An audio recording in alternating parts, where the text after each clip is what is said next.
మోకాల నొప్పులకు ఎటువంటి సర్జరీ లేకుండా ఎపియాన్ పెయిన్ క్లినిక్ అందిస్తున్న అత్యాధునిక చికిత్స. సార్ ఈ ప్రోటీన్ గురించి మీరు చెప్పారు కదా, ఫిష్ ఎగ్స్ ఇవి చెప్పారు. ఇదంతా నాన్ వెజిటేరియన్ వాళ్ళకి ఎక్కడ నుంచి వెజిటేరియన్కి ప్రోటీన్స్ చాలా, అసలు వెజిటేరియన్ ప్రోటీన్ మంచి ప్రోటీను దాల్, స్ప్రౌట్స్, ఆల్ లెంటిల్స్లో ప్రోటీన్స్ ఉంటాయి. ఈ బీన్స్ ఇటువంటి దాంట్లో కూడా పెసర మంచిది. ఇప్పుడు దోశ బదులు పెసరట్టు తినండి, మంచిది. మన పెసరట్టు మంచిది చాలా. మీరు ఒక 2 రోజులు దోశలు ఇడ్లీలు ఆపేసి పెసరట్టు తినండి, మంచిది చాలా. పెసరట్టు మన ట్రెడిషనల్గా చూడండి, పెసరట్టు, కోకోనట్ చట్నీ, సాంబారు, అల్లం పచ్చి, ఇవన్నీ మంచి, అసలు హెల్తీ. అలా తిన్నాం అనుకోండి మనకి మంచి హెల్త్కి మంచిది. సో ఈ western breakfast toast butter egg అన్న బదులు ఇవి మంచి మాట. అంటే మామూలుగా ఈ ప్రపంచం పెద్దది, ఒక్కొక్క ప్రాంతంలో ఒక రకమైన శీతోష్ణ స్థితి, అంటే శీతోష్ణ పరిస్థితుల్లో ఒక్కో ప్రాంతానికి ఒక్కో రకంగా ఉంటాయి, జీన్స్ ఒక్కో రకంగా ఉంటాయి.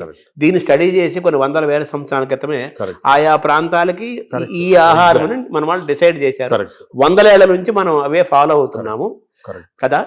ఇప్పుడు ఇది మారడం లేదు. నేను అనేది ఏమంటే, మనం ఏ ప్రాంతంలో ఉన్నామంటే ఆ ప్రాంతము భోజనం ఫుడ్స్ అడాప్ట్ చేయడం మంచిది. అవును, మీరు చెప్పాను కదా, ఫర్ ఎగ్జాంపుల్ పెసరట్టు మన దాంట్లో, అలాగా చాలా చిక్కుడుకాయతో చేస్తారు, లాల్తో చేస్తారు, సాంబారు, ఇటువంటివన్నీ హెల్తీ ఫుడ్స్. ఇవి మనము అదే కంటిన్యూ చేయాలి. బట్ ఏమంటే కొత్తగా వెస్టర్నైజ్ ఫుడ్స్, ఇప్పుడు ఇడ్లీ కూడా మనకి వేరే టైప్స్లో చేయొచ్చు. పురాణాలు వేరే, మామూలుగా ప్యూర్ ఇడ్లీ వచ్చింది అనుకోండి, కంప్లీట్ డైజెస్టెడ్, అవన్నీ మోడర్న్. ఇది అది ఆవిరికూడు అనేవాళ్ళు, ఆవిరికూడు అనేవాళ్ళము. అలాగే ఇప్పుడు మనము ఆపం తీసుకోండి, ఆపం కూడా బాగా స్టీమ్డ్, అది మంచి ఇది. అది కేరళ వాళ్ళు ఎక్కువ తింటారు, అది తింటారు మన దగ్గర కూడా. సో ఇటువంటివన్నీ ఒరిజినల్ డైట్స్ అని మనం ఫాలో అయ్యి, ఈ కొత్త అడిషన్స్ వచ్చాయి చూడండి, అవి మంచిది కాదు. మన ఏ రీజన్లో ఉంటే ఆ ఆహారం తింటాం. కేరళ అనుకోండి, ఆ కేరళ వాళ్ళు తిన్న ఆహారం అది మంచిది, లోకల్గా వాళ్ళకి ఎక్కడ గ్రో అయిన ఆహారం తింటే అది చాలా మంచిది. మన ఈ వెస్టర్నైజ్ డైట్స్ వచ్చి చాలా ఇచ్చేస్తుంది. ఈ వెస్టర్నైజ్ డైట్స్ కూడా మన డైట్స్కి అడాప్ట్ చేసుకోవాలి. అవి తింటే కూడా మనం ప్యూర్ వెస్టర్నైజ్డ్ మెడిటరేనియన్ డైట్ మనం తినలేము.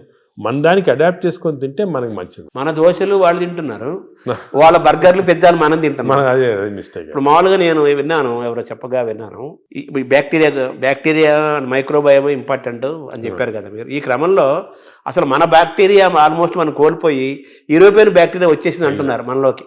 అది కరెక్ట్. అంటే స్లోగా ఈ వెస్టర్నైజేషన్ వల్ల మనకి మంచి బ్యాక్టీరియా ఉంది, అది పోయి బ్యాడ్ బ్యాక్టీరియా వచ్చి ఓవర్టేక్ చేస్తూ ఉంది. సో మనం ఇప్పుడు అగైన్ దీని గురించి కూడా మేము చాలా రీసెర్చ్ చేస్తున్నాము. We are studying bacteria in different people in different places. మన కుంభమేళా జరిగింది, దాంట్లో చాలా బ్యాక్టీరియల్ స్టడీస్ చేసాము. అలాగే వీఆర్ డన్ మంచి రిజల్ట్స్ పబ్లిష్ చేస్తున్నాము. ఇప్పుడు నేను ప్రకారం మన బ్యాక్టీరియా, మన న్యాచురల్ బ్యాక్టీరియా, మన దేశంలో ఉన్న బ్యాక్టీరియా, మన ప్రాంతాల్లో ఉన్న మంచి బ్యాక్టీరియా, అవి ప్రిజర్వ్ చేసుకోవాలి. అవి చేయడానికి కొన్ని టెక్నిక్స్, కొన్ని మెథడ్స్ అవి ఉన్నాయి. అవి మేము ఇప్పుడు ఇంకోటి ఏం చేస్తున్నామంటే రీసెర్చ్, ఈ ఎక్స్టెన్సివ్ బ్యాక్టీరియా రీసెర్చ్ చేసిన తర్వాత ఏవి మంచి బ్యాక్టీరియా, ఏ చెడ్డ బ్యాక్టీరియా అని కనుక్కున్న తర్వాత, ఈ బ్యాక్టీరియా అనేది మన స్టూల్స్లో ఉంటాయి, కష్టం వేయటం, థెరపీలు ఏమి. So we are desiccating it and producing what is called capsules, అంటే ట్యాబ్లెట్స్. మన ఈ మామూలుగా యాంటీబయాటిక్స్ ఇటువంటి ట్యాబ్లెట్స్ బదులు ఈ డెసికేటెడ్ స్టూల్ క్యాప్సూల్సే ట్యాబ్లెట్స్ లాగిస్తున్నాం. భవిష్యత్తు అదే అంటున్నారు, ఫ్యూచర్ అదే దానికి. తర్వాత సార్ మార్నింగ్ మన తెలుగు వాళ్ళం కాబట్టి మన ప్రాంతం మాట్లాడుకున్నాం. ఇప్పుడు మీ టాపిక్ అంతా లోకల్గా ఏ ఆహారం అవైలబుల్గా ఉందో 100 ఏళ్ల నుంచి అది తినండి. లోకల్గా మనం ఎలా ఉన్నామో దాన్ని ఫాలో సేమ్ ఫిజికల్ యాక్టివిటీ చూసుకోండి, same activity you don't have to. కానీ ఇప్పుడు ఆ ఆఫీస్లో కూర్చోవడం టైం లేకుండా వేరే అడ్వకేటింగ్, సరే ఎక్సర్సైజ్ 1 అవర్ చేయాలా, ఎక్సర్సైజ్ చేయాలా. ఈ ఎక్సర్సైజ్ కూడా ఇంపార్టెన్స్ ఏమంటే, అందరు నేను 1 అవర్ చేస్తున్నా సార్ టైర్డ్ అయిపోతున్నామని అంటుంటారు. ఎక్సర్సైజ్లో 2 టైప్స్ ఉన్నాయి. కొంతమందికి మార్నింగ్ ఎక్సర్సైజ్ చేస్తే మంచిది, కొంతమందికి రాత్రి చేస్తే మంచిది. ఇప్పుడు నేను ఫర్ ఎగ్జాంపుల్ నేను నైట్ చేస్తేనే నాకు ఫ్రెష్గా ఉంటుంది. మార్నింగ్ అది ఎలాగంటే బాడీలో లాక్టేట్స్ అని ఉంటాయి. లాక్టేట్ మెజర్మెంట్ చేసి మనం కనుక్కోవచ్చు. లాక్టేట్స్ ఎక్కువ అయిపోయాయి అనుకోండి, అప్పుడు నైట్ చేస్తే బెటర్. అది మరి ఎక్కువ సంకేతం తెలుస్తుందా? తెలిసిపోతుంది కదా మనకి. ఇప్పుడు బాడీలో ఎక్సర్సైజ్ చేస్తే, అది సింపుల్గా చెప్పాలంటే, సపోజ్ ఎక్సర్సైజ్ చేసామనుకోండి, ఎక్సర్సైజ్ చేసిన తర్వాత మార్నింగ్ ఎక్సర్సైజ్ చేసిన తర్వాత ఫ్రెష్గా ఉండదు, చాలా టైర్డ్ అయిపోయాం అనుకోండి, that means your exercise should be done in the evening. చేసిన తర్వాత ఫ్రెష్గా ఉన్నాం అనుకోండి, you should do in the morning. But సింపుల్గా అది కెమికల్గా కూడా మనం టెస్ట్ చేయొచ్చు. బాడీలో లాక్టేట్స్ తీసుకొని ఎప్పుడు లాక్టేట్ లెవెల్ చాలా ఎక్కువ అయిపోయింది. ఫర్ ఎగ్జాంపుల్ నాకు పర్సనల్గా చెప్తున్నా కదా, నేను ఐ ఎక్సర్సైజ్ ఎవ్రీడే 1.5 hours చేస్తాను విగరస్ ఎక్సర్సైజ్.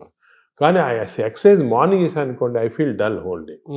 అదే నైట్ చేశాను అనుకోండి, బాగా ఫ్రెష్ ఉంటుంది నాకు. అది నేను నా లాక్టేట్ మెజర్మెంట్ చేసి చూసుకున్నాను. అంటే మీరంటే డాక్టర్ కాబట్టి సైంటిఫిక్ గా ఎవరికైనా తెలుసుకుంటారు.